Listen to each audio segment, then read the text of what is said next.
Hello friends, मैं गौरव और हाल ही में एक जाने माने साइंटिस्ट मिलुटिन मिलैंकोविच ने एक चेतावनी जाहिर की है कि आइस एज बहुत ही जल्द फिर से लौटने वाला है और इस बार पहले से भी 2 गुना ज्यादा खतरनाक और पहले से भी 2 गुना ज्यादा ठंडा। दरअसल बात यह है ना, साल 1911 में मशहूर सर्बियन मैथमेटिशियन और साइंटिस्ट मिलुटिन मिलैंकोविच क्लाइमेट चेंज को समझने के लिए दुनिया के कोने कोने में जाकर मिट्टी के सैंपल स्टडी कर रहे थे और तभी उस सफर के दौरान उन्हें मिट्टी के कुछ ऐसे सैंपल्स मिले जिनके लेयर्स के पैटर्न्स एक दूसरे से काफी मिलते जुलते थे। हर एक सैंपल में हर 2-3 मिट्टी के लेयर्स के बाद एक पतली सी बर्फ की लेयर थी, बेसिकली मीनिंग कि पृथ्वी पर हर कुछ हजार या लाख साल बाद एक आइस एज आता है और अब तक का आखिरी मेजर आइस एज जिसने हम इंसानों के एवोल्यूशन की नींव रखी, वो भी ऐसे किसी कंटिन्यूअस मगर पीरियोडिक क्लाइमेट चेंज का नतीजा है। पर अब सवाल ये आता है कि साइकिल का हमारे आज के इंसानी सभ्यता पर क्या परिणाम पड़ेगा। वेल, मिलैंकोविच साइकिल के हिसाब से अभी आने वाला ice age last major ice age से भी 2 गुना ज्यादा ठंडा होने वाला है and this is our civilisation's biggest threat. So बात ये ना फ्रेंड्स, आज से करीब 1 लाख साल पहले जब इंसानी इतिहास के पहले आइस एज की शुरुआत हो रही थी, तब पृथ्वी पर 3 होमो स्पीशीज पनप रही थी, होमो इरेक्टस, होमो निएंडरथालेंसिस और हम होमो सेपियंस। लेकिन फिर जैसे ही आइस एज अपने पीक पर पहुंचा, पृथ्वी की 30% जमीन बर्फ की चादर से ढक गई। उसका ओवरऑल तापमान 7 डिग्री सेल्सियस के नीचे फिसल गया, पानी का स्तर ड्रास्टिकली घट गया और बारिश मानो ना के बराबर होने लगी। नतीजा, जंगल में पेड़ पौधे मरने लगे, फलों का मिलना नामुमकिन सा हो गया और तीनों होमो स्पेशीज आखिर जानवरों को अपनी खुराक बनाने पर मजबूर हो गई। बस यहाँ पर एक प्रॉब्लम थी, ठंड के कारण इवेंचुअली उन तीनों का शिकार इक्वेटर की ओर माइग्रेट करने लगा और उनके पीछे पीछे ये तीनों भी वहीं एक दूसरे के आसपास बस गए। यानी कि अब हालात ऐसी हो गई कि एक पतले से नैरो इक्वेटोरियल रीजन में 5 चीजें अपनी जगह बनाने की कोशिश कर रही थी। होमो इरेक्टस, होमो निएंडरथालेंसिस, होमो सेपियंस, उनका कॉमन शिकार और इन सभी की कलेक्टिव भूख। सो कहानी यहाँ पर एक बड़ा ही दिलचस्प मोड़ लेने वाली थी, जैसे आप अंदाजा लगा सकते हो। होमो सेपियंस ने भूख के मारे अपने बाकी के 2 ब्रदर स्पीशीज को तक खाना शुरू कर दिया, जिससे वो दोनों स्पीशीज इस दुनिया से विलुप्त हो गए और अकेले बच गए हम, द सोल सर्वाइवर्स। बट आखिर कब तक? सर आइजैक न्यूटन ने एक बार कहा था, what goes up must come down. और ऐसे में अगर मैं आज की बात करूं तो आज की तारीख में पृथ्वी पर एवरेज कोल्ड टेम्परेचर सिर्फ अराउंड 10 डिग्री सेल्सियस तक जाता है, तब भी हर साल करीब 4.6 से 5 मिलियन लोग अपनी जान से हाथ धो बैठते हैं ठंड की वजह से। पर मिलैंकोविच साइकिल प्रेडिक्ट करता है कि आने वाला ice age last major ice age से भी 2 गुना ज्यादा ठंडा होने वाला है। अब ऐसे में आप ही अंदाजा लगा सकते हो कितने लोग मरेंगे और कितने लोग बचेंगे। अगर हमें जिंदा रहना है तो इसका बस एक ही रास्ता है, इस मिलैंकोविच साइकिल का पैटर्न समझना। दरअसल बात यह है ना, हम रियलाइज नहीं करते पर हमारी जिंदगी असल में अनगिनत साइक्लिक सिस्टम्स पर ही आधारित है। कुछ तो मैन मेड है, जिसकी क्रॉप्स की हार्वेस्टिंग, म्यूजिकल रिदम्स या 1 अप्रैल से अगले मार्च एंडिंग तक के चलने वाले इकोनॉमिक साइकिल्स। बट कुछ होते हैं नेचुरल साइकिल्स जिन पर इंसान का कोई कंट्रोल नहीं होता, जैसे सालाना होने वाला एनिमल का माइग्रेशन, नींद का हिसाब रखने वाला सर्कैडियन रिदम और पृथ्वी की शॉर्ट टर्म वेदर और लॉन्ग टर्म क्लाइमेट को समझने वाला मिलैंकोविच साइकिल, जो इस तरह के ग्राफ से समझा जाता है। जानना चाहते हो कैसे?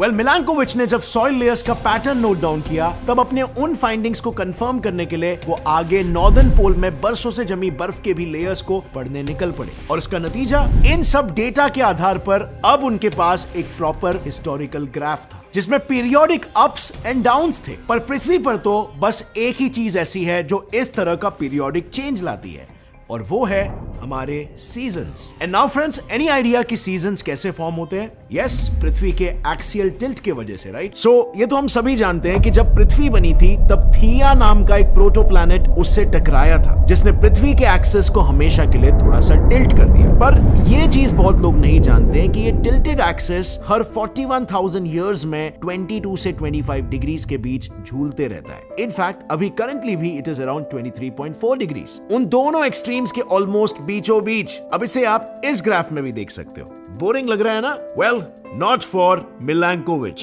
मिलैंकोविच ने जब अपने सॉइल और आइस लेयर्स से इंटरप्रेट किया हुआ डेटा इस ग्राफ पर प्लेस किया, तब उन्होंने देखा कि पृथ्वी के एक्सियल टिल्ट की वजह से भी टेम्परेचर चेंज होता है, बस सिर्फ थोड़ा कम। यानी मेजर आइस एजेस किसी और पीरियोडिक साइकिल के वजह से आते हैं। वेल, पृथ्वी के ऑर्बिट? वेल, क्यों नहीं? मिलांकोविच को यह पता था कि सिर्फ पृथ्वी की एक्सियल टिल्ट ही पीरियोडिकली चेंज नहीं होती, उसके ऑर्बिट का शेप भी हर 1 से 4 लाख सालों के इंटरवल पर सर्कुलर और इलिप्टिकल के बीच झूलते रहता है, जिसे हम एक्सेंट्रिसिटी कहते हैं। वेल, इसे आसान भाषा में समझाऊं तो जरा इस ग्राफ को देखो। आप साफ देख सकते हो कि अगर हम पिछले 10 लाख साल का इतिहास देखें तो हर एक साल पर हमारी 4 उंगलियों की तरह 2 3 4 1 2 3 4 1 2 3 4 ऐसे पीक्स हैं, जो हमारे पृथ्वी का ऑर्बिट कैसे सर्कुलर से एलिप्टिकल और फिर एलिप्टिकल से वापस सर्कुलर बनता है इसका राज खोलते हैं। पर इसी में कुछ और भी है। अगर हम इस सेम ग्राफ को मैक्रो पर्सपेक्टिव से देखें तो यहाँ इन 4 पीक्स को रफली क्लब करके एक ब्रॉड वेव भी बनता है, जो इन एलिप्टिकल और सर्कुलर ऑर्बिट्स की एक्सट्रीमिटी को बयान करता है। और ऐसा इसीलिए क्योंकि सूरज के अलावा हमारे सोलर सिस्टम के गैस जायंट सैटर्न और जुपिटर भी अपने ग्रेविटी से कंटिन्यूअसली उसके ऑर्बिट को इन्फ्लुएंस करते रहते हैं, और नतीजा सन के अराउंड ऑर्बिट करते करते हर 1 लाख साल में एक पॉइंट ऐसा आता है जब पृथ्वी अपनी एलिप्टिकल ऑर्बिट की वजह से सन से ज्यादा दूर चली जाती है, गिविंग अस स्मॉलर आइस एजेस। और हर 4 लाख साल बाद ये दूरी अपने मैक्सिमम लेवल तक पहुंच जाती है, giving us a major ice age. पर एक सेकेंड फ्रेंड्स, कुछ और भी है जिसके बिना आइस एजेस की कहानी अधूरी है। यप, प्रिसेशन, जिसे हम सिंपल भाषा में वॉबलिंग कहते हैं। दरअसल 127 बीसी में एक ग्रीक एस्ट्रोनॉमर हिपार्कस ने यह देखा था कि पृथ्वी का नॉर्थ पोल स्टार था पोलारिस, लेकिन जब कुछ साल बाद उन्होंने पोलारिस को फिर से देखना चाहा तो अब वो वहां पर था ही नहीं, वो थोड़ा सा साइड में सरक चुका था। अब इसका क्या मतलब बनता है? कहीं ऐसा तो नहीं कि पृथ्वी का एक्सेस ही थोड़ा अनस्टेबल है? Well, Hipparchus was right। जरा इसमें प्रिसेशन वाले ग्राफ पर नजर डालो। यू कैन सी कि हर 23,000 ईयर्स में पृथ्वी का नॉर्थ पोल आसमान में एक इमेजिनरी सर्कल बनाता है, जिसमें वो लगातार अलग अलग स्टार्स की ओर पॉइंट करता है। ऑल थैंक्स टू धरती का बोझ, हमारा चांद।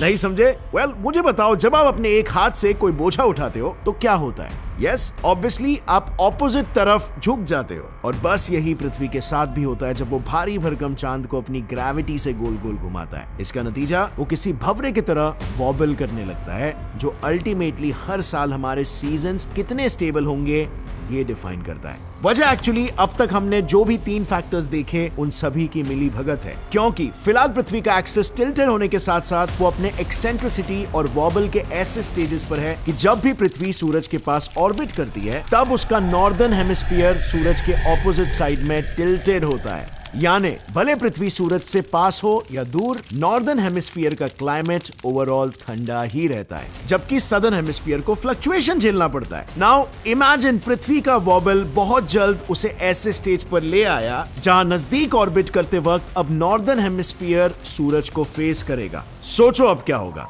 Yes, exactly. अब सदर्न हेमिस्फीयर ठंड के मजे लेगा और नॉर्दर्न हेमिस्फीयर का क्लाइमेट अनस्टेबल हो जाएगा। कहने का मतलब यह है कि अकेले अकेले ये तीनों फैक्टर्स कुछ मेजर चेंजेस नहीं ला सकते अनलेस वो एक हो जाए। सो फ्रेंड्स, अब तक हमने देखा कि कैसे इन तीनों फैक्टर्स की वजह से पृथ्वी पर एक्सट्रीम कोल्ड और एक्सट्रीम हीट हो सकती है। पर व्हाट इफ मैं इन तीनों के इंडिविजुअल ग्राफ्स को एक के ऊपर एक यूं प्लेस कर दूं तो कुछ दिखाई दिया? टिल्ट, प्रिसेशन और एक्सेंट्रिसिटी अगली बार जब एक साथ पीक दिखाने वाले हैं, वो समय बस आज से 1.5 लाख साल बाद ही आने वाला है। यानी हमारे इंसानी इतिहास का दूसरा सबसे बड़ा आइस एज बस कुछ ही लाख साल दूर है। साइंटिस्टों के अनुसार अब तक हुए आइस एजेस तो फिर भी काफी ज्यादा शांत थे, लेकिन अभी आने वाला आइस एज बहुत ही ज्यादा खतरनाक होने वाला है। ऊपर से ठंडे समुद्र में CO2 ज्यादा जल्दी डिसॉल्व हो जाता है, जिसकी वजह से वो ग्रीन हाउस इफेक्ट दिखाकर हीट भी ट्रैप नहीं कर पाता, और इसका नतीजा और ज्यादा ठंड, और ज्यादा फ्रीजिंग और तेजी से घटते कार्बन डाइऑक्साइड के लेवल्स की वजह से पेड़ पौधों की मौत। प्लस जैसे जैसे पेड़ पौधे मरने लगेंगे, धीरे धीरे उन पर डिपेंडेंट पूरा फूड चेन ही कोलैप्स हो जाएगा और पृथ्वी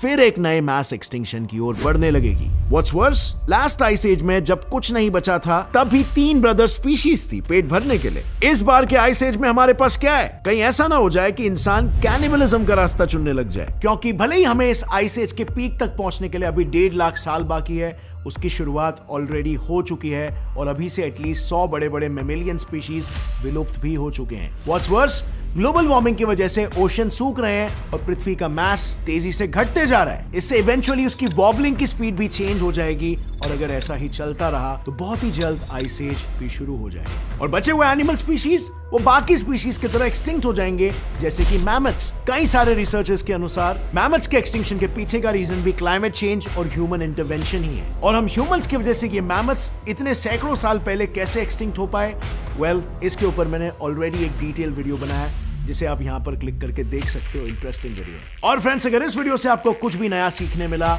एक लाइक जरूर ठोकना। गेट्स अप्लाई साइंस चैनल को भी सब्सक्राइब कर लो और बेल नोटिफिकेशन दबाओ। आगे आने वाली हमारी कोई भी वीडियो आप मिस नहीं करोगे। As always friends, stay curious, keep learning and keep growing. जय हिंद।